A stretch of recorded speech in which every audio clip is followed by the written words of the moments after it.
Pernah nggak bayangin gimana jadinya kalau Tanjiro harus duel 1 lawan 1 sama semua Hashira di Demon Slayer? Kira-kira siapa aja yang bisa dia kalahin? Nah, biar adil, gua udah bagi kekuatan Tanjiro jadi 4 level nih. Yuk kita bedah mulai dari versi Tanjiro yang paling cupu. Oke, kita mulai dari dasar banget. Tanjiro di episode pertama. Bisakah dia ngalahin satu Hashira aja di level ini? Yah, kalau pakai logika, jawabannya jelas nggak mungkin. Tanjiro di level ini cuma anak gunung biasa yang fisiknya emang terlatih karena sering angkat arang plus punya jidat sekeras batu.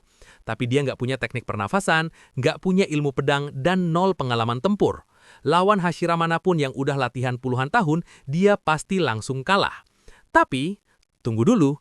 Ada 2 Hashira yang mungkin, walaupun kemungkinannya kecil banget ya, dia masih punya celah dikit buat ngelawan. Atau seenggaknya nggak langsung mati. Pertama, ada Mitsuri Kanroji, si Hashira cinta. Kita tahu kan kepribadian Mitsuri itu kayak gimana. Dia sering banget lengah dan suka bengong, apalagi kalau depannya anak kecil yang kelihatan polos kayak Tanjiro. Bayangin skenarionya, Tanjiro lari mau nyundul Mitsuri, tapi Mitsuri mikir Tanjiro cuma anak kecil. Nah, di momen lengah itu, dia mungkin bakal kaget banget pas kena sundul jidat betonnya Tanjiro tepat di muka. Tapi ya, realitanya, kagetnya itu paling cuma sebentar doang. Abis itu, Mitsuri bakal sadar dan langsung seketika ngalahin Tanjiro. Terus yang kedua, ada Shinobu Kocho, si Hashira serangga. Dia bakal apes banget sih lawan Tanjiro di level ini. Kenapa? Soalnya gaya bertarung Shinobu itu unik banget. Dia nggak punya kekuatan cukup buat nebas leher iblis. Jadi dia ngandelin racun wisteria yang diracik khusus buat ngebunuh iblis. Dosis yang harusnya mematikan buat iblis Upper Moon belum tentu punya efek yang sama mematikannya ke manusia biasa dalam hitungan detik. Tanjiro mungkin bisa nahan racunnya sedikit lebih lama daripada iblis. Tapi apa artinya Tanjiro menang? Ya nggak juga. Shinobu itu salah satu Hashira yang paling cepat. Tanjiro bahkan nggak bakal bisa lihat gerakannya. Jadi Tanjiro jelas kalah di level ini. Lanjut ke level 2, ini versi Tanjiro setelah 2 tahun digembleng abis-abisan sama Urokodaki.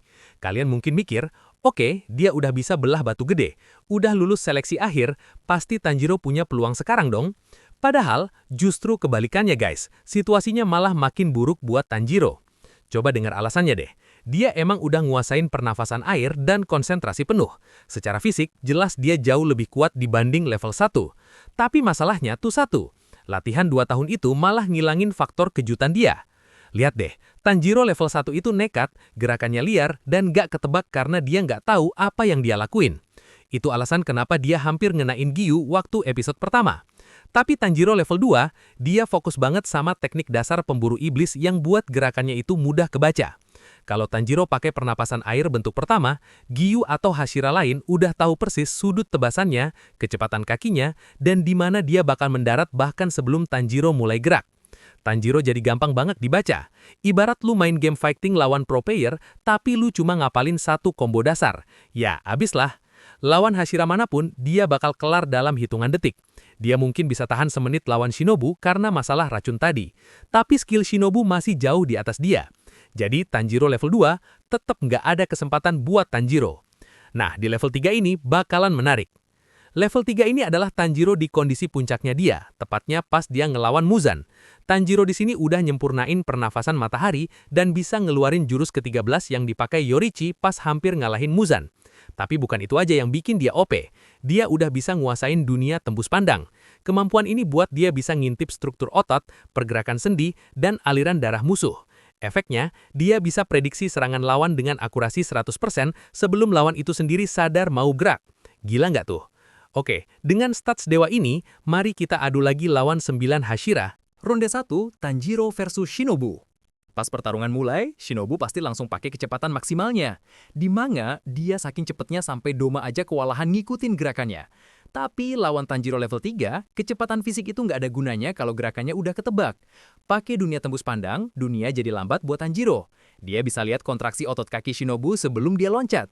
Setiap serangan Shinobu, Tanjiro udah bisa counter. Pedang Shinobu yang tipis itu bakal kalah telak kalau diadu sama pedang Nichirin hitam Tanjiro yang dilapisi api matahari. Tanjiro menang gampang. 1 poin buat Tanjiro. Ronde 2, Tanjiro versus Tengen. Kekurangan Tengen, dia nggak punya tanda pemburu iblis. Base statsnya kalah jauh. Tapi dia punya teknik yang bisa baca ritme serangan lawan. Teknik ini gokil sih, bikin dia bisa ngimbangin Gyutaro walau tangannya buntung sebelah. Tapi ada kelemahan fatal, Tengen butuh waktu yang lama buat nyelesain tekniknya. Tanjiro level 3 nggak bakal ngasih napas buat itu. Pakai dunia tembus pandang, Tanjiro baca pola serangan Tengen dan nyelesain pertarungan sebelum jurusnya selesai. Tengen kalah cepet sama kalah power. 2 poin buat Tanjiro. Ronde 3, Tanjiro versus Rengoku. Ini mungkin bakal bikin fans Rengoku marah, tapi dengerin dulu. Ada 2 poin penting. Pertama, Rengoku nggak punya tanda pemburu iblis. Kedua, pas lawan Akaza, iblis itu bilang Rengoku udah sedikit lagi nyampe ke level tertinggi, tapi belum nyampe ke sana sampai dia mati. Karena Tanjiro udah nguasain dunia tembus pandang, secara teknis level pemahaman bertarungnya udah di atas Rengoku. Pernafasan api Rengoku emang punya kekuatan besar, tapi tanpa tanda pemburu iblis atau kemampuan prediksi, dia bakal kalah jauh. Tanjiro menang lagi. 3 poin buat Tanjiro. Ronde 4, Tanjiro versus Mitsuri. Di sini mulai sedikit sulit. Mitsuri punya tanda pemburu iblis yang ngasih dia peningkatan fisik gila-gilaan. Ingat nggak, dia bisa nyabut tangan Muzan pakai tangan kosong. Plus, pedang cambuknya itu ribet banget dihindarin karena arahnya bisa belok-belok. Tapi, di manga, Tanjiro kebukti bisa pakai dunia tembus pandang buat ngehindarin cambuk-cambuk Muzan yang jauh lebih cepat, lebih banyak, dan lebih mematikan dari punya Mitsuri. Kalau cambuk Muzan aja bisa dia hindarin, apalagi Mitsuri. Dengan aktifin pedang Nichirin merah, ini bikin Tanjiro bisa motong cambuk Mitsuri dan nembus pertahanan. Dan kemampuan prediksi Tanjiro bikin dia jauh lebih unggul. 4 poin buat Tanjiro. Ronde 5, Tanjiro versus Muichiro. Muichiro itu jenius dari lahir, tapi kuncinya bukan cuma bakat. Muichiro juga udah buka dunia tembus pandang dan bisa bikin pedang merah. Dia punya semua kekuatan yang Tanjiro punya. Bedanya, gaya bertarung dia. Pernafasan kabut itu didesain buat nipu penglihatan dan bikin keberadaannya susah dilacak. Kalau kalian gabungin bakat alami Muichiro yang turunan Kokushibo, tandanya, dan fakta kalau dia punya kekuatan yang sama, serta skill pedangnya yang lebih jago dan efisien, maka Tanjiro di bawahnya dia. Tanjiro dapat kekalahan pertamanya di sini. Ronde 6, Tanjiro versus Obanai. Satu lagi kekalahan buat MC kita. Obanai Iguro itu mimpi buruk buat Tanjiro. Kayak Muichiro, dia punya paket lengkap, tanda pemburu iblis, pedang merah, dan bisa pakai dunia tembus pandang di akhir cerita. Tapi kuncinya ada di gaya bertarungnya. Pernafasan ular bikin pedangnya meliuk-liuk yang bahkan bikin Muzan bingung. Tanjiro dengan gaya bertarungnya bakal kesulitan banget. Terus, kalaupun Tanjiro coba prediksi dia pakai dunia tembus pandang, Obanai punya Kaburamaru, ularnya. Ular itu jadi mata kedua yang ngasih penglihatan 360 derajat. Ingat, Obanai itu MVP pas lawan Muzan. Dia tarung dengan mata tertutup loh guys. Insting tempurnya di level yang beda. Tanjiro belum nyampe sana. 1 poin kalah untuk Tanjiro. Ronde 8, Tanjiro versus Giyu. Pernafasan air versus pernafasan matahari. Di sini Tanjiro udah ngelewatin kekuatan Giyu. Buktinya ada di Arc Infinity Castle. Pas mereka lawan Akaza bareng, Tanjiro yang dominasi pertarungan itu. Akaza emang kuat, dia bisa nahan Akaza pakai Dead Calm, tapi dia tetap kewalahan. Akaza mendominasi sampai Tanjiro aktifin Selfless State, kondisi di mana dia ngilangin hawa membunuhnya sampai 0, dan dunia tembus pandang. Giyu nggak pernah nguasain ini selevel Tanjiro, dia cuma bisa bikin pedang merah. 5 poin buat Tanjiro. Ronde 9, Tanjiro versus Sanemi. Di manga, Sanemi sering digambarin setara sama Giyu dalam hal skill. Mereka punya tanda yang sama, fisik yang tangguh sama. Karena logikanya Tanjiro bisa ngalahin Giyu, dia juga punya peluang besar ngalahin Sanemi. Plus, ada faktor gaya bertarung. Sanemi itu barbar, liar dan agresif. Gaya kayak gini justru makanan empuk buat pengguna dunia tembus pandang. Tanjiro bisa lihat semua celah di balik serangan brutal Sanemi. Tanjiro juga udah pernah tarung bareng Sanemi dan tahu pola gerakannya. Dengan kepala dingin dan prediksi akurat, Tanjiro menang. 6 poin buat Tanjiro.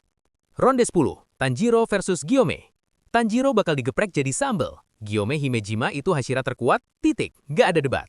Dia udah monster sebelum punya tanda pemburu iblis. Fisiknya, refleksnya, pendengarannya, semuanya di luar nalar. Pas dia dapat tanda pemburu iblis, dunia tembus pandang, dan pedang merah, dia udah di level yang beda. Dia bisa ngendaliin kapak dan bola berduri besinya kayak bagian tubuh sendiri. Dia satu-satunya yang secara fisik bisa nahan Kokushibo dan ngebuat Muzan ketar-ketir. Jangkauan senjatanya juga jauh banget. Tanjiro mau deketin dia aja susah. Tanjiro nggak punya peluang sama sekali di sini. Gyome menang mutlak. Jadi, rekor Tanjiro level 3 adalah 6 menang, 3 kalah. Tapi, tunggu dulu, kita masih punya satu bentuk terakhir. Bentuk terlarang yang muncul sebentar banget di akhir manga. Level 4 Raja Iblis Tanjiro. Kalau Tanjiro mode ini lawan 9 Hashira sekaligus, para Hashira rata semuanya. Kenapa gue seyakin itu? Karena Raja Iblis Tanjiro punya satu hal yang bahkan Muzan gak punya. Kebal matahari. Satu-satunya cara Hashira ngebunuh Muzan itu pakai sinar matahari. Tapi Raja Iblis Tanjiro itu kebal sinar matahari. Pedang merah nggak mempan, matahari nggak mempan. Dia juga punya semua kekuatan Muzan. Cambuk tulang yang cepet banget, energi gelombang kejut dan regenerasi super yang bikin regenerasi Akaza kelihatan lambat. Bahkan kalau Gyomei ngehancurin kepalanya sampai pecah, Raja Iblis Tanjiro bakal regenerasi instan dalam hitungan milidetik. Ini pertarungan yang mustahil dimenangin. Nggak ada kondisi para Hashira bisa menang. Di bentuk ini, Tanjiro nyapu bersih semua Hashira tanpa keringetan. Lalu mungkin lanjut nguasain dunia kalau Kanao nggak datang bawa obat penawar. Nah, itu dia analisis what if kalau Tanjiro harus lawan semua Hashira. Menurut kalian gimana? Setuju nggak kalau Muichiro dan Obanai bisa ngalahin Tanjiro? Atau kalian punya teori lain? Coba deh tulis di kolom komentar dan jangan lupa like dan subscribe ya biar nggak ketinggalan teori gila lainnya.